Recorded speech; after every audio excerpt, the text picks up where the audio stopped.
morning everybody, it's me again. So the obligatory I'm 10 minutes late with no explanation as to why vlog, which comes as no surprise to me and no doubt to you. But what has come as a surprise to me is I logged onto Twitter today and I've got more than 100 followers, which is amazing. Thank you so much. I've had that Twitter account less than a week. So I'm really excited that this is gaining traction because, as I keep saying, more voices are, the more voices we have, the more powerful we are, so that's good. If you checked my vlog yesterday, you'll notice that I basically had a fuck it o'clock moment and went straight home because I'm lucky enough that I can do that. However, a lot of you are less lucky. I asked for your comments in terms of how you found it yesterday, seeing as I didn't have the experience to comment, and oh my goodness, my inbox blew up. So Twitter, Facebook, etc. Went absolutely bananas, and the irony would be that if I sat here and listed all the stories that I've been given, then I would make myself late for work rather than SWR doing the deed. So I've picked out a few though, just for your listening pleasure, SWR, and I really hope you take note. So apologies in advance if I get any of these names wrong. Ilona McKee. I arrived at the station at 7:18, delayed for 20 minutes. The next train was arriving, but only 8 carriages instead of 12 carriages. I gave up and went home. I got on the delayed 8:11, ended up sitting in first class because there was no other seating, arrived into Waterloo 1.5 hours later than I was supposed to. Tim Hoban, sorry. I left home 30 minutes early to get to an 8 AM meeting in London. I arrived at Guildford Main Line to absolute carnage and didn't get to Waterloo until 8:15. On reflection, a pretty normal SWR performance. Justin Robson. My train at London Road was cancelled, so I had to leg it down to Guildford Main Line, which for those of you who don't know is 1.5 miles away, only to find there was nothing going to Woking for a whole hour.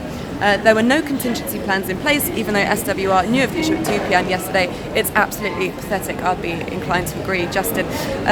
Amanda Watley, customer service, what an absolute joke. No trains 2 nights running, all this morning. Tonight there was a replacement bus with no driver and no one knew when it would leave. I asked to speak to an ambassador, but told he was on a break. There was no sign 40 minutes later, and the staff at the ticket gate told me to walk around and try and find someone in an orange jacket to help me. What a disgrace. Again, completely agree. These keep coming. I'm going to keep doing these. Steve Turner. I was told by staff at Godalming this morning there had only been 3 trains between 5:30 AM and 8:30 AM. I managed to get on the 8:11, which was of course delayed until after 8:30. I cannot work from home in the role that I have. Katie Saurus Darling. If that is your real name, Katie Saurus. I was on the train from Petersfield this morning. Every single day this week there have been signalling failures. Every night the signalling issues remain unfixed. FML. So I've actually been following a couple of Anon SWR groups on Twitter, and they say it was to do with the Class 442 trains again. Apparently they've stopped at Petersfield after smoke was reported, later found to have a dragging brake. So there you go.